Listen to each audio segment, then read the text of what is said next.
کو ایک طرف رکھتا ہے اور اپنے اللہ اور اس کے رسول صلی اللہ تعالیٰ علیہ وسلم کی رضا اس کے لیے فرسٹ پرائیوریٹی ہوتی ہے. سب سے پہلے مقام پر مومن بندہ کیا سوچتا ہے؟ دنیا روٹتی ہے تو روٹے مگر میرے نبی مجھ سے ناراض نہ ہو، میرا خدا مجھ سے نہ روٹے. یہ مومن کی زندگی ہوتی ہے. میں آپ کو بتاؤں، ایک غزوے سے حضور پاک صلی اللہ تعالیٰ علیہ وسلم واپس لوٹ رہے تھے، غزوہ بنو مستلق.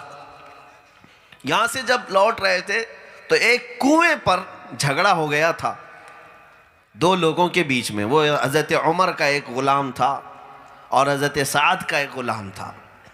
دونوں میں پانی لینے پر کچھ جھگڑا ہو گیا اور جھگڑا اتنا بڑھ گیا کہ انصار اور مہاجرین کو جانتے ہیں آپ؟ انصار وہ صحابہ جو مدینے میں ہی رہتے تھے حضور کے آنے سے پہلے بھی، اور مہاجرین وہ جو ہجرت کر کے آئے تھے. دونوں جماعتوں میں تکرار ہو گئی. ظاہر سی بات ہے، ایک مہاجرین میں کا تھا غلام اور ایک انصار میں کا تھا. اور یہ لڑائی لڑوایا کون تھا؟ ایک منافق تھا عبداللہ بن ابی نام کا، اور یہودیوں کا وہ پٹھو تھا، اعلی کار تھا، جیسے آج سعودی میں بیٹھے ہوئے. پورے طور پر نشانہ مسلمانوں کو اس بات کا بنایا جاتا ہے کہ ان کے اندر تفرقہ ہو. یہ جتنے بٹیں گے اتنی دنیا ان پر حکومت کرتی رہے گی. ان کو کاٹنے کی ہر بار کوششیں ہوتی ہیں، جماعت در جماعت. ان میں جتنے فرقے بنائے جائے اچھا ہی ہے، دنیا یہی پلان کرتی ہے. تو اس وقت دو جماعتوں میں جو جھگڑا لگایا گیا تھا وہ منافقین کی طرف سے، لیکن بہت جلدی وہ صلح میں تبدیل ہو گیا اور دونوں جماعتیں آپس میں محبت کے ساتھ پھر مدینے کی طرف لوٹنے لگی. تو عبداللہ بن ابی جو تھا منافق، اس نے ایک جملہ کہا تھا کہ یہ لوگ آئے ہیں مکہ سے مدینے میں اور ہم پر ہی اب چڑھنے لگ گئے، جھگڑے ہم سے ہی ہونے لگ گئے. لَإِن رَجَعْنَا إِلَى الْمَدِينَةِ لَيُخْرِجَنَّ الْأَعَزُّ مِنْهَا الْأَذَلَّ. اس نے کہا اب اگر ہم مدینہ لوٹتے ہیں تو ان ذلیلوں کو، کمینوں کو ہم نکالیں گے. ذلیلوں کو اور کمینوں کو کس کے لیے کہا اس نے؟ اس میں حضرت ابو بکر صدیق بھی ہیں، حضرت عمر بھی ہیں، حضرت عثمان بھی ہیں، حضرت علی بھی ہیں. یہ سب مہاجرین میں ہیں. خود رسول اللہ صلی اللہ تعالیٰ علیہ وسلم نے. اس منافق نے تانا یہی مارا کہ ہم عزت والے لوگ ہیں اور ان ذلیلوں کو ہم نکالیں گے. حضور تک یہ بات پہنچی. نبی پاک صلی اللہ تعالیٰ علیہ وسلم پر یہ آیت بھی آ گئی سورہ منافقون میں. اللہ تعالیٰ نے جواب میں فرمایا وَلِلَّهِ الْعِزَّةُ وَلِرَسُولِهِ وَلِلْمُؤْمِنِينَ وَلَكِنَّ الْمُنَافِقِينَ لَا يَعْلَمُونَ. خبردار، عزت صرف اللہ کی ہے، رسول کی ہے اور ایمان والوں کی ہے. منافقین اس بات سے بے خبر ہے. عزت تو صرف ایمان والوں کی. اب سنیے بات جو میں کہنے جا رہا ہوں کیا ہے. عبداللہ بن ابی یہ سڑن تو پیدا کیا، یہ بدبو تو اس نے پیدا کیا. اس کے بیٹے حضرت حباب صحابی ہیں. عبداللہ منافق ہے لیکن بیٹے صحابی ہیں. منافق کا مطلب یہ جماعت میں وہ بھی مسلمان بن کر تھا، ایسا نہیں کہ کھلا ہوا دشمن سامنے سے، اندر سے منافقت کرتا تھا.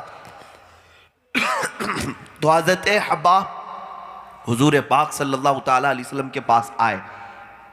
کہا یا رسول اللہ صلی اللہ تعالیٰ علیہ وسلم، مجھے یہ خبر ملی کہ میرے باپ نے ایسا کہا ہے کہ اگر ہم مدینے لوٹیں گے تو ذلیلوں کو نکالیں گے.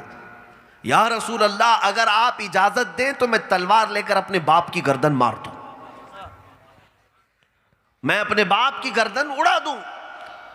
حضور پاک صلی اللہ تعالیٰ علیہ وسلم نے فرمایا نہیں، کیوں تم ایسا کیوں کرنے جا رہے ہو؟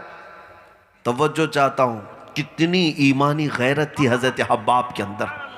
کہتے ہیں یا رسول اللہ اگر میں نہیں مارا، مدینے جانے کے بعد اگر پھر دونوں جماعتوں میں تکرار ہو گئی اور میرے باپ کو کسی اور نے مارا، وہ مہاجرین میں سے ہو یا انصار میں سے کسی اور مومن صحابی نے مار دیا، تو پھر باپ کی محبت میرے اوپر غالب آ کر میں کہیں انتقام نہ لے لوں مومن سے. اس لیے یہ کام میں خود اپنے ہاتھوں سے ہی کیوں نہ کر دوں. اپنے باپ کے بارے میں میرے عزیزو اللہ کے نبی صلی اللہ تعالیٰ علیہ وسلم نے فرمایا کہ نہیں، اللہ کا حکم بھی نہیں آیا، کیونکہ یہ اس کا نفاق ظاہر نہیں تھا، آپ نے منع فرمایا، اور اس کے باوجود بھی حضرت حباب آتے ہیں، بیچ راستے پر کھڑے ہو کر کے اپنے باپ سے کہتے ہیں، کیا تو نے یہ جملہ کہا کہ ہم مدینے لوٹیں گے تو ذلیلوں کو نکالیں گے اور ہم عزت والے ہیں؟ کہا میں نے نہیں کہا، جھوٹ بول رہا تھا، بدل رہا تھا، لیکن حضرت حباب راستے پر کھڑے ہو گئے، کہا کہ اگر تو نے اقرار کر لیا تو میں تیری گردن مار دوں گا، انتظار نہیں کروں گا۔ تو باپ نے کہا کہ حباب تو میرا بیٹا ہے، کیا تو میری گردن مارے گا؟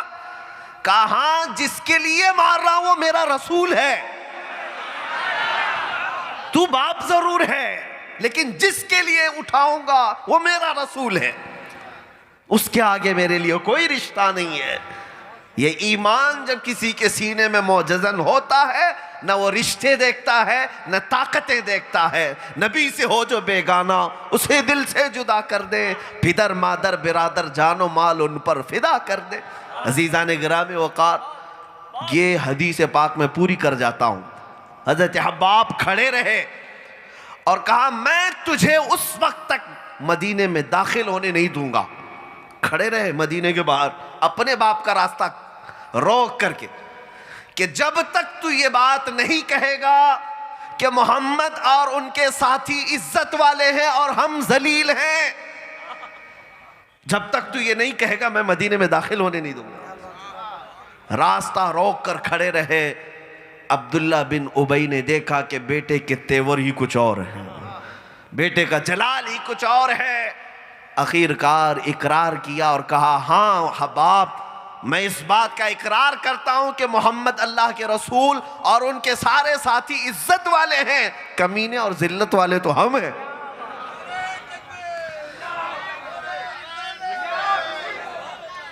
میرے عزیزو، ایمان کی بشاشت جب سینے میں ہوتی ہے تو پھر بندہ باپ کو بھی نہیں دیکھتا۔ دنیا آج یہ سمجھتی ہے کہ گستاخان رسول کے لیے لہجہ ہلکا ہونا چاہیے، نرم لہجہ ہونا چاہیے، اور دلیل میں کچھ لوگ یہ کہتے ہیں کہ اللہ تعالیٰ نے موسیٰ اور ہارون علیہ السلام سے بھی کہا تھا کہ جب فرعون کے پاس جاؤ تو نرم بات کرو، وَقُولَا لَهُ قَوْلًا لَيِّنًا لَعَلَّهُ يَتَذَكَّرُ أَوْ يَخْشَىٰ۔ میرے عزیزو، موسیٰ اور ہارون علیہ السلام کو اللہ نے کہا تھا وہ یاد رہا، لیکن اپنے نبی محمد صلی اللہ علیہ وسلم کو جو کہا وہ یاد نہیں رہا۔ میرے آقا صلی اللہ تعالیٰ علیہ وسلم کو رب نے کیا کہا دشمنوں کے لیے؟ یا ایہا النبی جاہد الکفار والمنافقین واغلظ علیہم، اے نبی ان کافروں اور منافقین کے خلاف آپ جہاد فرمائیں اور سختی کریں، سختی کریں، یہ نبی کو حکم آیا۔ اور آج مجھے بہت سارے لوگ یہ کہتے ہیں اتنے سخت لہجے کی وجہ سے کئی لوگ بدزن ہوتے ہیں۔ میرے عزیزو، بدزن کیوں ہوتے ہیں؟ کیا میں تمہیں گالی دے رہا ہوں تمہاری ماں کو یا تمہاری باپ کو برا بھلا کہہ رہا ہوں؟ میں اگر بات کہوں کہ ایمان کی علامت ہی یہ ہے کہ اللہ اس کے رسول سے محبت کرنے والوں سے محبت ہوتی ہے، دشمنی کرنے والوں سے ہمیں بھی دشمنی ہوتی ہے، یہی ایمان کی علامت ہے۔ اور اگر تمہارے سینے میں ایمان پورا نہیں آیا تو رسول کے دشمن بھی کبھی کبھار تمہیں اچھے لگنے لگ جاتے ہیں۔ کیسے تم ہاتھ ملاؤ گے اس سے؟ آج شرم نہیں آتی ان لوگوں کو؟ میں یہاں رک کر کے کہنا چاہتا ہوں، ایمان ذرا بھی تمہارے سینے میں ہوتا، میرے عزیزو تمہارے باپ کو گالی دینے والے کو کبھی اپنے گھر نہیں بلاتے، سلام کلام چھوڑ دیتے ہو۔ تمہاری ماں کی شان میں کوئی گستاخی کر دے، گندی گالیاں دے دے تمہاری ماں کو، بتاؤ کیا تم اس کے گھر میں رشتے کرتے بیٹھے رہو گے؟ اپنے گھر میں چٹائیاں بچھا کر اسے دعوتیں کھلاتے رہو گے؟ تم تو دنیا میں اپنے ماں باپ کے خلاف برداشت نہیں کرتے، یہ تو تمہارے دنیاوی معاملات ہیں، مگر ایمان والے کی مثال یہ ہوتی ہے ام حبیبہ ام المومنین رسول اللہ صلی اللہ علیہ وسلم کی زوجہ، حضور کی زوجہ ام حبیبہ۔ یہ کس کی بیٹی ہیں؟ ابو سفیان کی بیٹی ہیں۔ باپ ایمان نہیں لایا تھا، باپ ایمان نہیں لایا ابو سفیان، اور بیٹی رسول اللہ کی زوجہ ہیں۔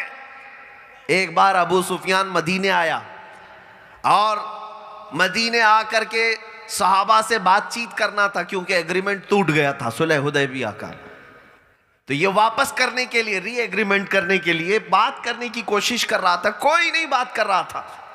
حضور پاک صلی اللہ تعالیٰ علیہ وسلم بھی بات نہیں کر رہے تھے، تو ابو سفیان نے یہ سوچا اپنی بیٹی کے گھر جاتے، ظاہر سی بات ہے ام حبیبہ سگی بیٹی ہے، بیٹی کے گھر جاتے ہیں اور بیٹی کو تھوڑا سا منا لیں گے، وہ اپنے شوہر محمد صلی اللہ تعالیٰ علیہ وسلم کو منا لے گی، بات بن جائے گی۔ لوگ آج بھی یہی سوچتے ہوں گے کہ داماد کو مٹھی میں رکھ لیتے ہیں۔